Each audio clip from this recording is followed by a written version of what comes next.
Welcome friends, crazy एनालिसिस्टिक में आप लोगों का बहुत बहुत स्वागत है। आज हम एनटीपीसी कटऑफ के विषय में चर्चा करेंगे, साथ में इस बात पे भी चर्चा करेंगे कि ग्रुप डी का और एनटीपीसी का एग्ज़ाम कब तक हो सकता है। हाल ही में एमआई कैटेगरी के रिजल्ट आए हैं, आरआरबी ने जारी किया है। इस आधार पर आप देखिए कि कटऑफ कितना जा सकता है एनटीपीसी का। बहुत सारे स्टूडेंट का ये कमेंट था कि सर एनटीपीसी का कटऑफ कितना जाएगा, हाई या लो जाएगा। तो आरआरबी के अभी जस्ट के रिजल्ट के आधार पर मैं ये कटऑफ आप लोगों को दे रहा हूँ।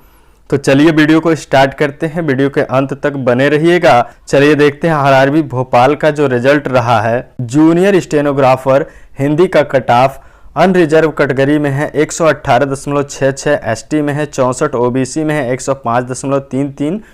तो इस प्रकार से देख रहे हैं ये जितना भी कटऑफ है दोस्तों आउट ऑफ 200 है। 200 मार्क्स का ये टेस्ट हुआ था जिसमें ये कटऑफ बना है। तो अगर एनटीपीसी का 100 है मार्क्स, तो 100 आउट ऑफ 100 देखा जाए तो ये 118 का लगभग आएगा। 59-60% के करीब में अनरिजर्व कैटेगरी का बन रहा है, एसटी का बन रहा है लगभग 32%, ओबीसी का बन रहा है 52.5 के करीब में, और ईडब्ल्यूएस का 99 है, मीन्स लगभग 49.5% बन रहा है। जूनियर स्टेनोग्राफर इंग्लिश में कटऑफ गया है 115.33, ये अनरिजर्व का है। एसटी का है 66.66 और ओबीसी का 88 है, ईडब्ल्यूएस का 101 है। ये आउट ऑफ 200 है। अगर आउट ऑफ 100 देखा जाए तो बहुत ज़्यादा नहीं कटऑफ जा रहा है ये भोपाल जोन का। इसी तरह के भुवनेश्वर जोन में देखा जाए तो 96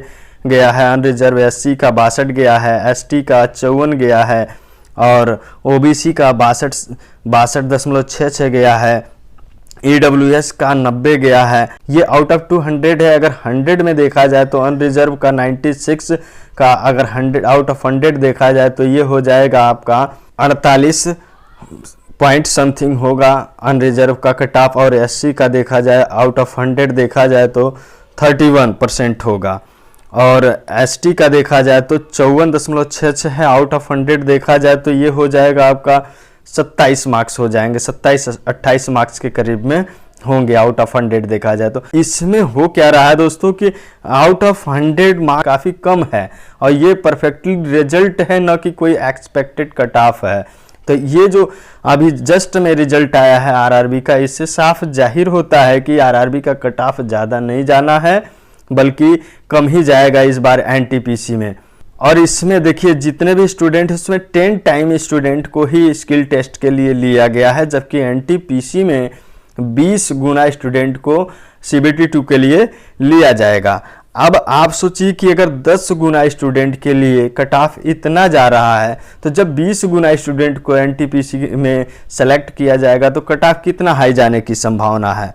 बहुत सारे लोग डरे हुए हैं कि कटऑफ बहुत हाई जाने वाला है। तो दोस्तों हाई जाएगा, कुछ जोन में हाई जाना है बट सभी जोन में हाई कभी नहीं जाता है, ये रिकॉर्ड बता रहा है। और पिछले कुछ वर्ष के आरआरबी के एग्जाम्स के आधार पर भी देखा जाए तो कोई कटऑफ हाई नहीं गया है और इसमें हाई जाने की कोई संभावना नहीं है। इसमें लगभग 1600 से ऊपर कुछ सीटें हैं, तो बहुत ज़्यादा सीटें न होने के बावजूद भी यहाँ पे कटऑफ इतना लो है। तो जब सीटें ज़्यादा हैं तो वहाँ पे कटऑफ तो लो जाएगा ही, ये 100% श्योर है। और बहुत सारे जोन हैं, जैसे रांची जोन का अगर देख लीजिए तो 92 गया है अनरिजर्व का, एससी का 80 गया है और 92 अनरिजर्व का है। अगर आउट ऑफ 200 है, अगर 100 देखा जाए, आउट ऑफ 100 देखा जाए तो कोई ज़्यादा नहीं है, 46% आ रहा है। और एससी का देखा जाए तो 40% आ रहा है। ये जूनियर स्टेनोग्राफर हिंदी का है, और जूनियर स्टेनोग्राफर इंग्लिश में देखा जाए तो अनरिजर्व में 96.66 और एससी का देखा जाए तो ये 75.33, एसटी का देखा जाए तो 62.66, ओबीसी का देखा जाए तो 66 नंबर आ रहा है। ये आउट ऑफ 200 है। आप 100 में अनुमान लगा लीजिए कि आउट ऑफ 100 होगा तो क्या कटऑफ जाएगा। आउट ऑफ 100 आप निकाल करके देख लीजिएगा। वैसे सभी जोन के कटऑफ आ गए हैं, रिजल्ट भी आ गए हैं। जो स्टूडेंट न अपना रिजल्ट देखे हो जा करके अपने बोर्ड के या सरकारी result.com पे जा करके आप अपना रिजल्ट चेक कर लीजिए और अगले टेस्ट के लिए, स्किल टेस्ट के लिए आप लोग तैयार रहिए। तो यहाँ देखने को ये मिल रहा है दोस्तों कि किसी जोन में अगर हाई कट ऑफ गया भी है तो बहुत ज़्यादा हाई नहीं गया, 67 65 से कम ही है, वो भी अनरिजर्व में। और जैसे ही SC ST OBC ex serviceman EWS में आ रहे हैं वहाँ कट ऑफ बहुत लो चला जा रहा है। और कुछ जोन ऐसे हैं जहाँ पे बहुत ही लो है, अनरिजर्व का भी लो है, और SC ST OBC में तो बहुत ज़्यादा लो हो गया है। तो यहाँ पे नंबर ऑफ वैकेंसी कम होने के बावजूद भी ये स्थिति आ रही है, और NTPC में नंबर ऑफ वैकेंसी भी ज़्यादा है और सिलेक्शन भी 20 गुना होना है। तो इस आधार पे यहाँ पर कट ऑफ काफ़ी लो जाने की संभावना है। आप ही सोचिए, अगर किसी जोन में 4000 वैकेंसी है, वहाँ पे 10 गुना अगर देखा जाए तो 40,000 स्टूडेंट का सिलेक्शन होना है, और NTPC में अगर 20 गुना देखा जाए तो यहाँ पे 80,000 स्टूडेंट का सिलेक्शन होना है CBT 2 के लिए। तो क्या अंतर नहीं पड़ेगा? डबल का अंतर पड़ गया। तो अगर डबल का देखा जाए तो बहुत ज़्यादा कट ऑफ आ जाएगा, लेकिन बहुत कम कट ऑफ आ जाएगा। लेकिन ऐसा नहीं है, कट ऑफ इतना भी कम नहीं जाएगा कि सभी लोगों का सिलेक्शन हो जाए, बट ऐसा जाएगा कि आपने अगर क्वालिफाइंग मार्क्स से थोड़ा एक्स्ट्रा पाया है नंबर, अगर आपने मेहनत से पढ़ाई की है और अच्छे मार्क्स लाए हैं, तो आप सोच लीजिए रेलवे आपके साथ कोई गड़बड़ी नहीं करने वाली है। अभी नॉर्मलाइजेशन बाकी है, आपके कुछ मार्क्स बढ़ जाएंगे। हाँ, नॉर्मलाइजेशन ज़्यादा बढ़ेगा तो कट ऑफ चला जाएगा ज़्यादा, और नॉर्मलाइजेशन अगर कम बढ़ता है तो कट ऑफ भी कम ही जाएगा। यहाँ पर भी जो रिजल्ट आएगा, पोस्ट वाइज रिजल्ट आएगा। तो पोस्ट वाइज रिजल्ट अगर देखेंगे तो किसी पोस्ट में ज़्यादा जाएगा, किसी पोस्ट में कम जाएगा। स्टूडेंट के लगातार कमेंट्स आ रहे हैं कि मेरे सर 65 नंबर है, 60 नंबर, 62 नंबर हैं, तो वो डरे हुए हैं कि इनका तो बहुत ज़्यादा नंबर है। लेकिन किस पोस्ट के लिए भरे हैं और किस जोन से हैं ये डिपेंड करता है। मान लीजिए हाई कट ऑफ जोन में चले गए और पोस्ट उनका जो है बहुत ही अच्छा पोस्ट मिल गया जहाँ पे कट ऑफ लो जाता है और उनका नंबर भी कम है, तो भी हो जाएगा, क्योंकि उनका जो पोस्ट है उस पर कम कट ऑफ आ रहा। पोस्ट वाइज कट ऑफ आएगा तो बहुत सारा वेरिएशन देखने को मिलेगा NTPC में, क्योंकि NTPC में बहुत सारे स्टूडेंट ने एग्ज़ाम दिया है और बहुत सारे पेपर हुए हैं, बहुत सारे शिफ्ट हुए हैं, और किसी शिफ्ट का वो रिजल्ट आने से पहले कोई नहीं बता सकता कि कितना कट ऑफ जाएगा। बट एक्सपेक्टेड कट ऑफ ऐसे ही देखने को मिलेगा जिस तरह से MI कैटेगरी के रिजल्ट में आया है। तो बात करेंगे NTPC और ग्रुप डी का एग्ज़ाम कब तक होगा। तो देखिए, रेलवे लगातार अपने कार्य में लगी हुई है। जैसे ही एक कार्य से फुर्सत पा रही है अगले एग्ज़ाम की तैयारी में लग जा रही है। तो आप लोग वेट न करें, अपनी तैयारी को बनाए रखें। कभी भी रेलवे नोटिस दे सकती है, कभी भी NTPC का रिजल्ट आ सकता है, और रिजल्ट आने के कुछ ही दिन बाद एग्ज़ाम की डेट भी डाल सकती है NTPC। जैसे ही खाली होगी आपका एग्ज़ाम ले लेगी। और ग्रुप डी वाले भी तैयार रहें, क्योंकि हो सकता है कि पहले ग्रुप डी का एग्ज़ाम ले ले फिर NTPC का एग्ज़ाम ले। तो आप लोग को हमेशा तैयार रहना चाहिए। अभी देखिए जस्ट में DFCCIL का एडमिट कार्ड आ गया, RRB के DFCCIL का जो वेरियस पोस्ट के लिए अप्लाई किए थे स्टूडेंट, उनका एडमिट कार्ड आ गया है। जस्ट ये 27 से 30 तक ये एग्ज़ाम जैसे ही कंप्लीट होता है कोई न कोई एग्ज़ाम वो कंडक्ट करवाएगी।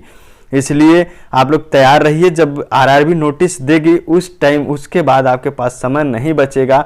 तो अब ज़्यादा कट ऑफ और ज़्यादा रिजल्ट के चक्कर में न रहें, अपने पढ़ाई पे ज़्यादा ध्यान दें। कभी भी नोटिस आ सकता है और कभी भी रिजल्ट आने के बाद आपका एग्ज़ाम डेट पड़ सकता है। तो आप अपने एग्ज़ाम की तैयारी भरपूर करते रहिए। देखिए, आप मेहनत करिए, मेहनत करना आपका काम था और रिजल्ट देना RRB का काम है। RRB अपने कार्य को लगातार कर रही है। हम उसको ये भी नहीं कह सकते कि वो स्लो कर रही है। स्लो कर रही है, उसके पास वर्क भी ज़्यादा है। उसके कार्यों पे ध्यान देने के बजाय हमें अपने कार्यों पे ध्यान देना चाहिए और अपने कर्म को करते रहना चाहिए। हमारा जो कर्म है पढ़ना है और एग्ज़ाम को वेट करना, एग्ज़ाम में अच्छे नंबर लाना है। और रेलवे का कार्य है कि वो अपना कार्य रिजल्ट दे देगी जैसे ही उसको फुर्सत मिलेगा। कोई बैठना नहीं चाहता है, वैसे भी बहुत ट्वीट्स हुए हैं, बहुत सारे कैंपेन चलाए गए हैं, जिसके रेलवे ज़्यादा इस बात पे एक्टिव हो गई है। जल्द ही हम लोगों का रिजल्ट वो पब्लिश करेगी, जल्द ही हम लोग को रिजल्ट देखने को मिलेगा। अपनी तैयारी को बनाए रखिए, वो अपने कार्य को कर देगी और हमें अपने कार्य को करना चाहिए। नहीं तो अचानक अगर रेलवे ने हमको नोटिस दे दिया और हमने तैयारी नहीं की हुई है, वहाँ पर हम फंस जाते हैं और वहीं पे मैक्सिमम स्टूडेंट जा करके धोखा खा जाते हैं। रेलवे का भी कुछ स्ट्रेटजी ऐसा ही होता है। देखिए, युद्ध लड़ने में हमेशा तैयारी बनानी चाहिए। आप 2 दिन नहीं तैयारी करते हैं तो 2 दिन में आपका कितने दिन का एक्सपीरियंस चला जाता है। कंटिन्यूटी सक्सेस की सबसे बड़ा फार्मूला है। तो आप कंटिन्यूटी बनाए रखिए, रेलवे को अपना काम करने दीजिए, आप अपना काम करिए। जैसे ही एग्ज़ाम का डेट आता है आप तैयारी थोड़ा बढ़ा दीजिए और एग्ज़ाम क्रैक कर लीजिए। यही मैं सभी स्टूडेंट से कहना चाहूँगा। और इस बार कट ऑफ कोई ज़्यादा नहीं जाना है। अगर कट ऑफ का वीडियो नहीं देखें तो हमारे चैनल क्रेजी एनालिसिस टेक पर जा करके हमारे कट ऑफ के वीडियो को देख लीजिएगा और वही कट ऑफ आने वाला है। अभी जस्ट एमआई का जो कट ऑफ कैटेगरी वाइज जो रिजल्ट आया है, कट ऑफ जो दिखाया गया है, जस्ट वैसा ही कट ऑफ है।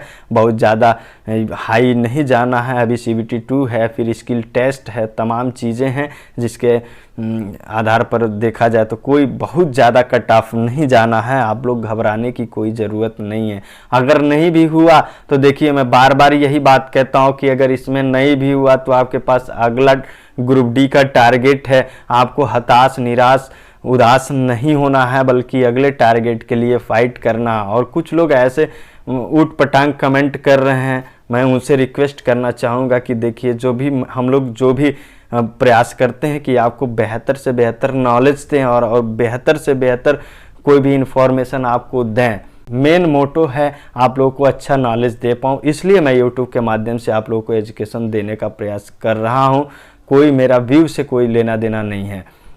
देखिए, व्यू जब हम कर्म करेंगे व्यू ऑटोमेटिक आ जाएगा, व्यू से कोई मतलब नहीं है। आप लोगों का प्यार अगर बना रहेगा तो व्यू की तो कोई बात ही नहीं है।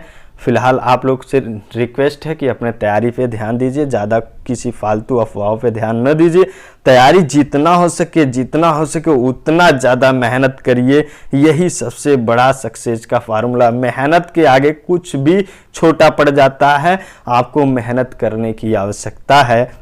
अगर वीडियो अच्छा लगा होगा तो चैनल को सब्सक्राइब करके बेल आइकन प्रेस कर दीजिएगा, ताकि हमारे जो भी अपडेट्स होते हैं और जो भी वीडियोज़ अपलोड करते हैं उसका नोटिफिकेशन आप तक पहुंच जाए। और वीडियो अच्छा लगा हो तो लाइक, शेयर, कमेंट ज़रूर करिएगा। धन्यवाद।